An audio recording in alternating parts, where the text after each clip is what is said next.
Hello and welcome to the Weeball Podcast. I'm Luke Crummage and welcome to Mock Draft Monday with myself and Tyler DeSena. Tyler, my good buddy, my good pal, how are we doing? Doing well, as you said, mock draft Monday. We have a complete one-round mock for you guys, and all 31 picks are guaranteed to be perfectly correct or your money back. So That's all of the odds because he did the odds. I'm not guaranteeing that my evens are correct because they definitely aren't. the whole thing's right. It's perfect. If you No, see any other on the internet, please clown it because ours is the best one. yeah, send this to everyone you know and tell them that they don't have to watch the draft on April 27th. They could just listen to this and they'll be in and out in 30 minutes instead of 4 hours. Shout out ESPN for all those commercials. But let's get right into it. Let's not slander places we could potentially work and get right into the mock draft. Tyler did, in fact, have the odds. I did have the evens. We did no trades because we're not magicians. We can't predict that.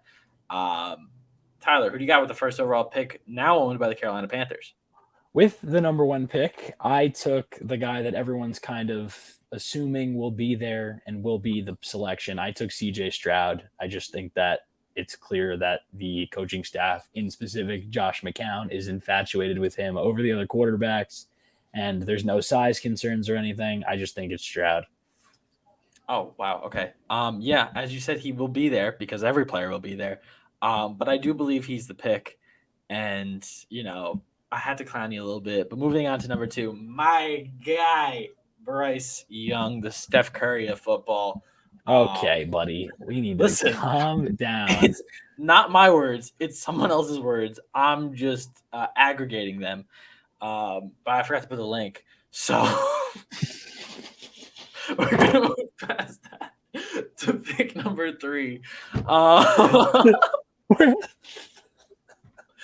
If you don't understand, get on Twitter more. Actually, don't. That place is a wasteland. Number 3, who you got, Tyler? Number 3. I'm taking the guy that we shouldn't overlook as the best defensive player in this draft. I mean, we all know what happened with Jalen Carter. Obviously, don't really want to go there. Not a great situation. And we know that this Cardinals team is just bereft of talent. It's hard to even name who they have on that front seven right now. Almost all of those guys have left or been released. It looks like they're going for a complete rebuild. So why not start it off with a cornerstone at edge rusher? I'm going Will Anderson. Yeah, they did just get a defensive head coach, so probably not a bad shout there.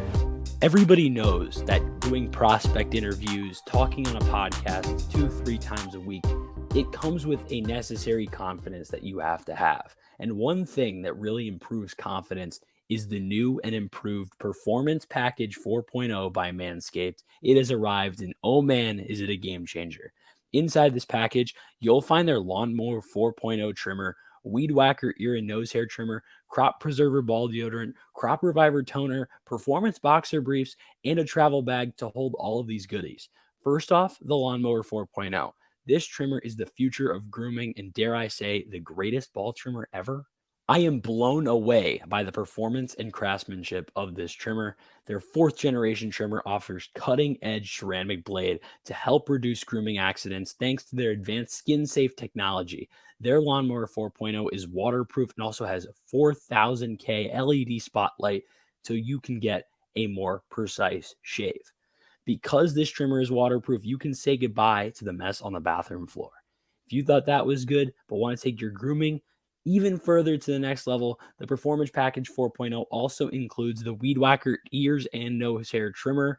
The Weed Whacker is also waterproof and provides proprietary skin-safe technology which helps reduce nicks, snags, and tugs in those delicate nose holes. The Crop Preserver below the waist deodorant and Crop Reviver below the waist toner will change the way you approach your daily hygiene routine.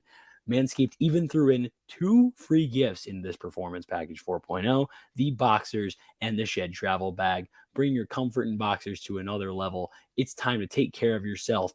Go to manscaped.com and get 20% off with code WEBALL. That is WEBALL, WEBALL. Make sure to use it on your next purchase with Manscaped for 20% off. Number 4, the Colts. It's Anthony Richardson. Will Levis just isn't on his level. I think we've proved that. And the Colts get their guy. and probably not great for Chris Ballard because he's gonna have to wait for Anthony Richardson to be fully ready. And his job does feel like he's a little bit walking on coals, but Anthony Richardson is he's insane. That's really it. Yeah, I mean, he's my quarterback one because of those tools. The guy has some of the best tools we've ever seen. Pretty much perfect RAS score if you guys are into that. And, like I said, highest ceiling of any player potentially in this class. I went at number 5 with the Seattle Seahawks pick. Another guy who has an extremely high ceiling. Will Anderson's off the board. Somebody's got to take that edge 2 spot, and I went Tyree Wilson. Absolutely huge freak athlete, somebody who can make plays in the run game, the pass game. Seattle likes some massive edge rushers when they play, so why not go out and get them another one? They already locked down a lot of pieces on offense, so let's go start off, bringing back the Legion of Boom with a nice edge rusher. We're going to go and continue on this little, this back-to-back defensive players. First time we've had that so far in this draft, because I am going with the number 6 pick, the Detroit Lions select Christian Gonzalez. Dude's a madman he's the best corner in this class. I don't know how close it is anymore. At least it doesn't feel close from the outside looking in. Obviously, some teams would have him above Witherspoon, below Witherspoon, whatever, what have you. But he's the best corner in this class, in my opinion. Yeah, I mean, they're going to need a guy who can play press man. They play a ton of cover one. And contrary to what a lot of people thought they were going to do, they didn't change any sort of defensive scheme this offseason. So they're going to need guys who can play man, especially alongside Jeff Okudah. Moving on to number 7, I took the last of the quarterbacks to go in the first round. Jimmy Garoppolo might be the starter for now, but you have an opportunity with a guy who is the second most raw of these 4 quarterbacks, giving him an opportunity to go sit, learn for a year under Jimmy Garoppolo, and then go play in his second year and hopefully come out guns blazing. It's Will Levis. Dude's got a cannon. One of the more mobile guys in this class, can definitely do some designed run stuff. That Josh McDaniels liked to do when he had Cam for, that part of a year. I'm not saying he's Cam Newton because he obviously isn't, but when that offense is able to operate with designed runs in mind, they operate at an extremely high level. Like I said, he's got a cannon, can make all the throws. He just needs time, and I think that is a perfect scenario for him to get that time.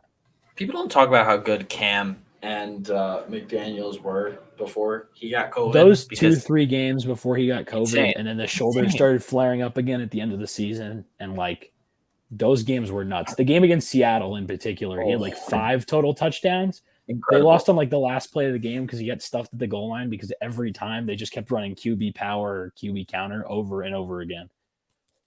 But yeah, moving right along, number 8, this one just feels right. Shout out to our Falcons boys. Brian Branch, they like guys from Georgia. They want a nickel corner. Voila. I give you both. You're welcome.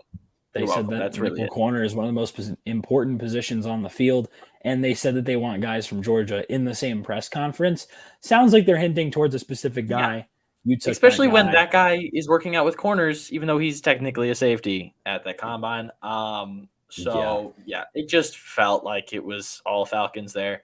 Go Brian get a Branch. Freak player to go pair alongside Jesse Bates. Is there a more fun safety duo in football if you bring in Brian Branch? I don't think so.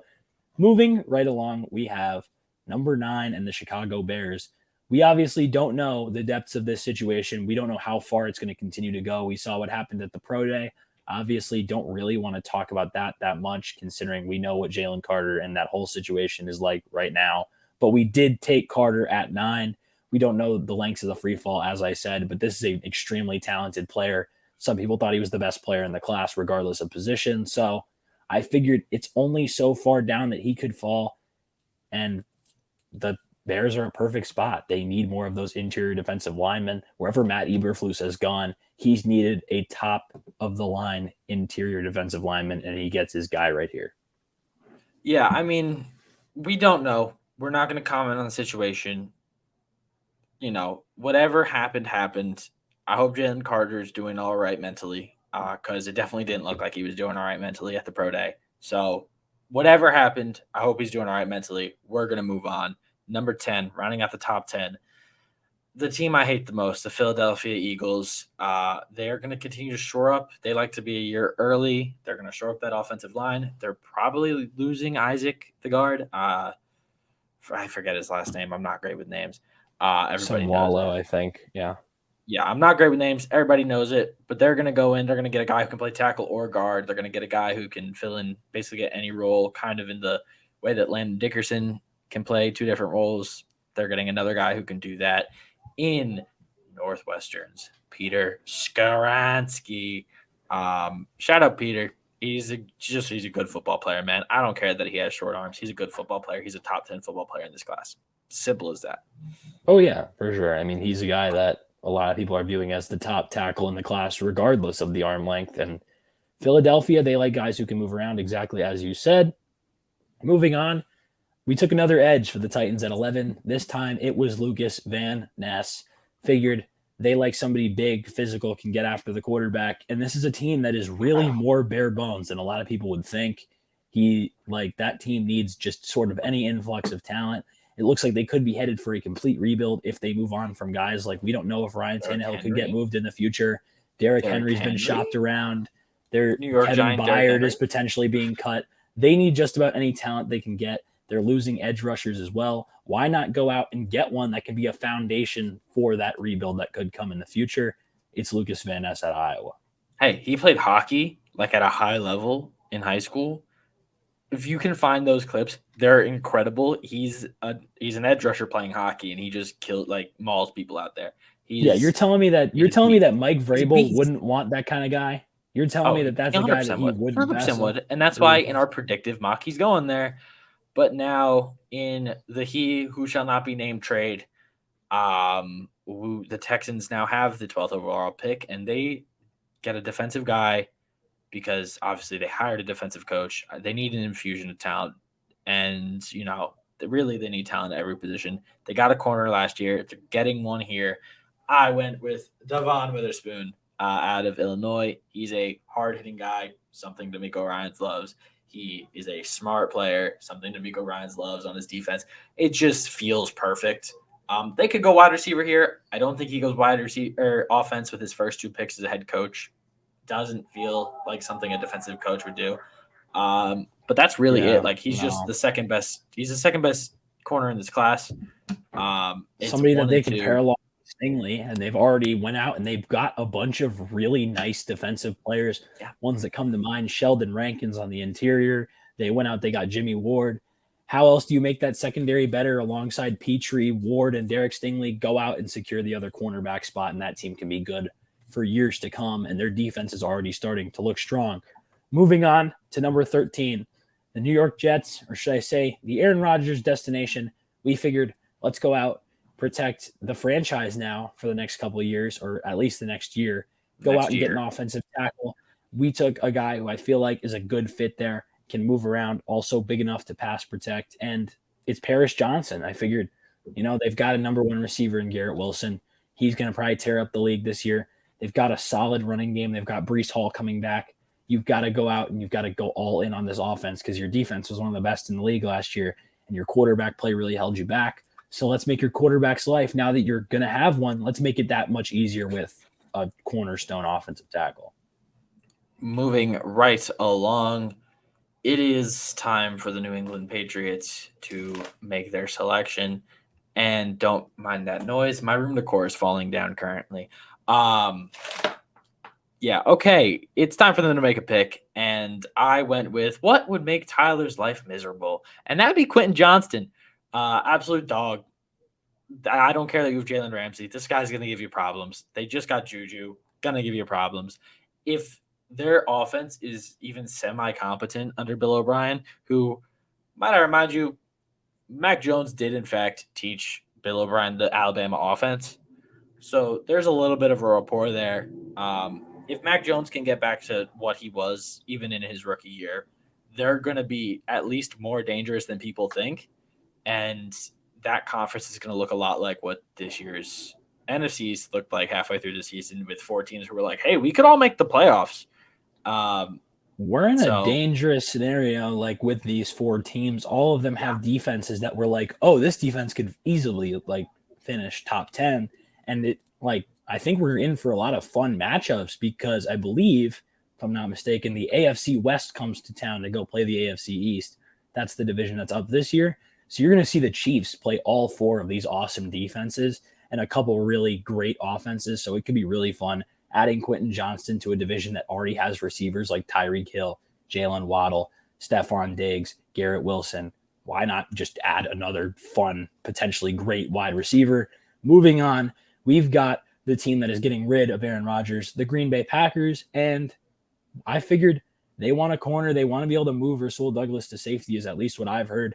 And why not pair alongside Jair Alexander, somebody who's, the same type of guy, somebody that is that, he can be mean, physical, little trash talk here and there, go out and get another fun corner. And that's Joey Porter Jr. out of Penn State, somebody who, like I said, can play physical. You just need, if you're really going to sustain with Jordan Love, you're going to need a good defense. And why not go secure one of your weakest parts of that defense, which is your secondary, kill 2 birds with 1 stone, get a corner, move another guy to safety, and all of a sudden you're looking a lot better on that back end. Yeah, I mean, that would be huge for them. But we're going to keep it moving. A little bit of a run on cornerbacks here.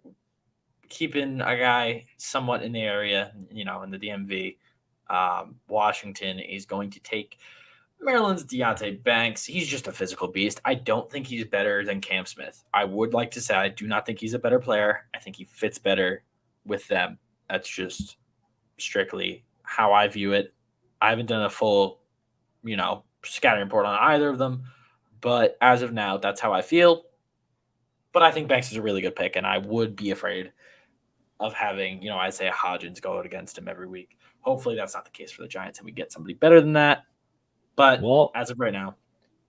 Yeah, and you just debated, Cam Smith, Deonte Banks. Like you said, run on cornerbacks. The next one that goes is Cam Smith. Pittsburgh needs corners. I got their cornerback's name, who even was on the roster. I was completely far off. It was bad. We got a lot of comments about that. And I deserve it, to be honest with you. I had to go out. I had to go out, look at it, and even looking back at the roster, it's not exactly a bunch of memorable guys. So I had to go out and get somebody that I thought could be a stalwart on that back end. You've already got guys like Minkah Fitzpatrick up front. You've got TJ Watt. You need more cornerstones to build around when you want to go win in Kenny Pickett's rookie window that you have. So go out, get somebody who can stop some of those offenses. Cam Smith, South Carolina's corner, is the pick. Yeah, he's a bully ball type of guy. He's got that grit, that determination. If you ever listen to him in a post-game conference, a lot of fun. Just gonna put that out there. You should go check out the one after the Tennessee game. Just to but the Lions are gonna get a knee-biting type of guy in Brian Brzee here. Brian Brzee had a very hard year. He's come through the end of it all. He was the number 1 ranked prospect in high school for a reason. He has the talent. He has the skill. He has the traits to be a great player in this football league. And I think he will be. But because of everything that went on this year, pneumonia, injuries, some other personal issues, I think this is the place that he falls to. I don't think 18 is a bad spot to get him. And the Lions get a hell of a player to shore up the middle of that defensive line. And just a great landing spot for a dude that really has had a lot go on for him over the last calendar 100%. year. Somebody who, could use that kind of supportive locker room that it really seems like the Lions are, and somewhere where I think he could thrive, because not only is it a great spot, it's a team who has a lot of their needs filled, especially considering we just took Gonzalez for them, and now they go out and they fill an interior defensive line need. Moving on, number 19, we figured the Bucks could use a tight end. We aren't sure, which tight end they potentially like better, but we went with one. We went with Michael Mayer. We figured, they've had this long line of fun tight ends, Cameron Braid, who they just cut. They had OJ Howard for a little bit. They had Gronk for a little bit. Tight end seems to be, when you're in that, Bruce Arians type of team, even though Bruce Arians isn't the head coach anymore, that's somewhere that they like to build around. Michael Mayer's the pick there. And we took another tight end at 20. That is your pick. Yeah. So Tyler wanted this guy, and I was like, can we look at the recent tight ends that were on the Bucks? They're all very much similar to Michael Mayer. And I did that to plant seeds in his head so that I could get this guy at the very next pick. Darnell Washington. What a dude. He's a beast. And Seattle loves to have freak athletes on their team. He's basically an O lineman who's faster, stronger, and has better hands than you. There's not much to say about him other than he's just an animal. Like, he's an animal. There's nothing else to say. The guy is an athletic monster. Yeah, I mean, and they love, like you said, they love that guy who can play that freakish type of role. Already got guys like that in DK Metcalf. We took another one early on in Tyree Wilson, just those kind of freak athletes. Moving on right now to 21, where honestly, sometimes you just got to take what falls to you. And this is an opportunity for the Chargers to really turn what was a weakness over the last couple of years, especially in Justin Herbert's rookie year, the offensive line, into a strength. We take Broderick Jones to go alongside Rashawn Slater as two bookend tackles. I figured, why not go out and just make it so nobody can stop Justin Herbert? You've got decent enough receivers. You'll probably get one later on in this draft, but go out, get another tackle, make that run game even stronger. Go out and just get a great player at 21 that you probably wouldn't expect to be on the board. Yeah, I mean, Broderick is very good, but there's just no spot for him, it feels like. He could end up taking Paris Johnson's spot. We don't know how this is all going to shake out. But moving on, it feels like Lamar might be coming back. So the Ravens are going to say, you know what? We finally, bend the knee. We'll get you a real weapon, somebody who's going to catch the ball for you a lot, somebody who's going to sit in space, find the ball, and just, let you be you, Lamar. We're going to go and get Jordan Addison for you. I know, listen, JSN was both of our wide receiver ones, and now he's going to be he's not the top 2 wide receiver off the board. This is not us. This is a predictive mock. The fits for the other guys just make sense. So much better. And us is also a spot where with their new OC, they're going to be attacking down the field. Like the Ravens plan to be a downfield passing offense. And I mean, at this point, I think we kind of expect that Lamar will probably stay. Back. There isn't much really going on there. So why not go get him somebody who excelled at stacking guys and going down the field in Jordan Addison. Great pick at 22. Moving on to 23, we took another corner. We had the run earlier on picks 15 through 17. Up now at 23 is the Minnesota Vikings. And we figured Brian Flores likes his aggressive corners, and he's the new DC there. So go out and get him a guy who might be, a little undersized, but that's kind of what Brian Flores has worked with. He's got that dog in him. Exactly. That's the number one thing you need in a corner that's going to play in that New England style system. You need somebody who's got that dog in him, and it's Emmanuel Forbes. I think that it's somebody who can blow up screens, somebody who can, leave on an island if you're going to go out and blitz, and he'll probably play some pretty strong man coverage. Might be a struggle early on considering the fact that they're going to have him in a lot of those situations, but somebody that they hope can develop into a true star corner. I really like Emmanuel Forbes, man. And he's going to be like corner 4 or something, but man, that guy's 4 or 5, really. He's a really good football player. Just all around. He's a good football player, but he does have some size concerns. Moving right along, pick number 24, get Trevor Lawrence protection. That's all the man needs. Let him be the Peyton Manning clone that he's supposed to be. You just got to protect the guy. And the way you do that, you get Osiris Torrance. Probably the best guard in this draft. Just go get Osiris Torrance. It's a perfect fit. And you know what that sets up for my New York Giants, Tyler? Go ahead and tell everybody. It sets up a position that nobody thought the Giants would be in. Like Luke said, this guy was our wide receiver 1, and he is headed to Big Blue. It's Jackson Smith in Jigba, JSN, somebody who can absolutely attack from the slot. Daniel Jones is a quarterback who largely likes to eat over the middle, and now he's going to have 2 dangerous weapons there in Darren Waller and JSN. I can't imagine a better duo for a guy like Jones. Just 2 guys, you can put the ball out, they'll go get it, and they can, make those contested catches over the middle when need be. You're going to have to go out and support him if you want to have a year like last year. And I just think this guy shouldn't be on the board this late, but I think teams are going to overthink it, and the Giants shouldn't. I bet they'll be sprinting to the podium to go take this guy. You'll never see Brian Dable move that fast. His will be either yelling at the ref and drafting Jackson Smith and Jigba, fast as that man's ever going to move. That's just how it's going to be. But we then moved to the Cowboys. They need someone next to CeeDee Lamb, I guess. They lose Noah Brown. Yeah. And it's coming out a lot that they aren't a big fan of Michael Gallup and the production that he had last year. It seems like they would have rather spent the money they spent on Michael Gallup retaining Cedric Wilson. So I think that kind which of is leans wild, into by the way. which is insane. We don't have to But talk about. We're gonna move let's on. talk about the guy that they took right here. Nobody in this draft other than Quentin Johnson is more Hollywood at like not Hollywood the player, Hollywood type player, big play, showtime type of guy than Zay Flowers. Bada bing, bada boom. Zay Flowers, you're a Cowboy. It just feels right. Could you imagine? Does.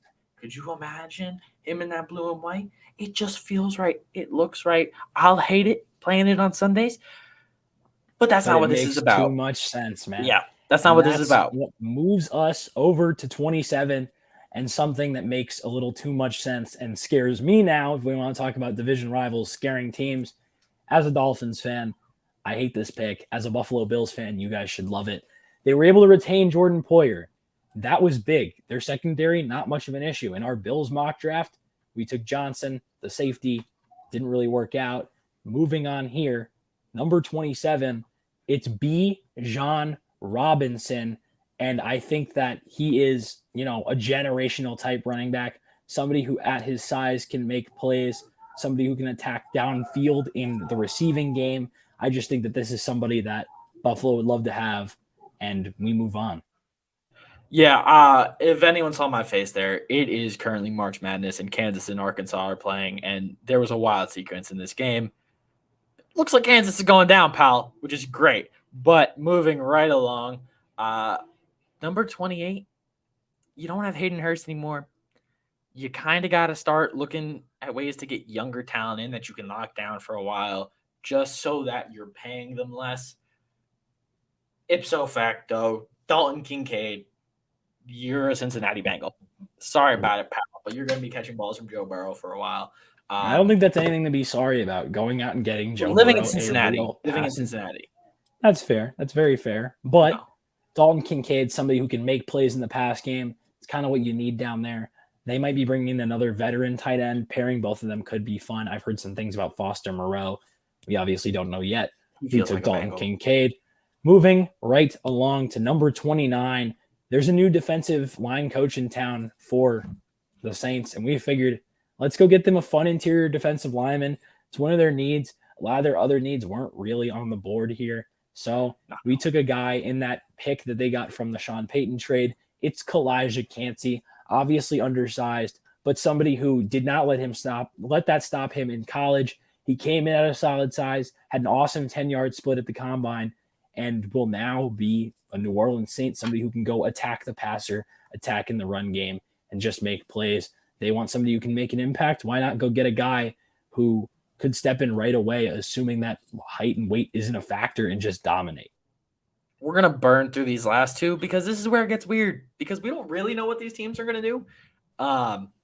And they were in the Super Bowl. They don't have that many needs. That's where it gets weird. And one of them already had a first-round pick, and they didn't even use it on a need. They used it on excess, literally a backup in the top 10. For that reason, I'm going Jahmyr Gibbs. This is a weird one because I don't know that he's going to be taken in the first round, but he's a first-round talent, and he's surplus here. This is basically a second-round pick for them. Yeah. So it just feels right, and he would be so good in Philly behind that O-line. That's really just 100%. That's really just all it is. No, he's dangerous. Getting him in a position where he doesn't have to, dig it like out of the dirt, essentially, like putting him in a scenario where he has a strong offensive line. Give him and room they to lost work. Miles Sanders. He will gash people, and they picked up Rashad Penny in place of Miles Sanders, but that's not somebody you can really count on to stay healthy for a full season. And Kenneth Gainwell isn't a 1A, so and now there's Boston Scott. Yeah, and I think Jahmyr Gibbs is a great pick right there. And the last pick of the first round, it's the Kansas City Chiefs. They lost to Frank Clark. We go in, we get them another edge, and let's just get like another freakish guy, a guy who has insane speed, insane get off when it comes to getting off the line. Go out and get Nolan Smith. I mean, that was really the last edge guy that we were like, this guy is a first round guy. He's got to go at some point. He goes with the last pick, and I think that Kansas City would be, running up to the podium, as we said with the Giants, as fast as possible to go take somebody this freakish and go improve a unit that they already spent a pick on with George Karlaftis. They've already got guys like Chris Jones. Just go and get that much better. You need to be good up front in order to win Super Bowls. We saw that with the money they spent on Jawan Taylor. If they want to turn this thing into a 3, 4, 5 Super Bowl win dynasty, let's go out and get them a strong edge player.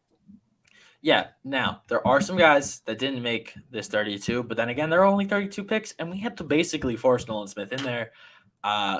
There's some O-linemen that probably should have gone that didn't go, but there's no spot for them. So that is going to be our 32. This is the We Ball Mock Draft 2.0. There's going to be more of these, but this is how we got it right now. We thank you for listening. Be sure to be on the lookout Wednesday for our first prospect interview. Tyler Scott, welcome to the show, pal. And then there's going to be more down the road, so keep coming back every Wednesday. And then Friday, we'll have another rankings. What I'm trying to say is we're putting out content. Subscribe. 90% of people who see our videos aren't subscribed. We're only at 50 subs. We would love it if you did. Like, comment, subscribe. Leave a rating. 5 stars preferred. Not 5 stars. Say it with your chest. We're okay. We'll survive. Thank you so much for joining us on this fine Mock Draft Monday or whenever you're listening to it. Peace, people.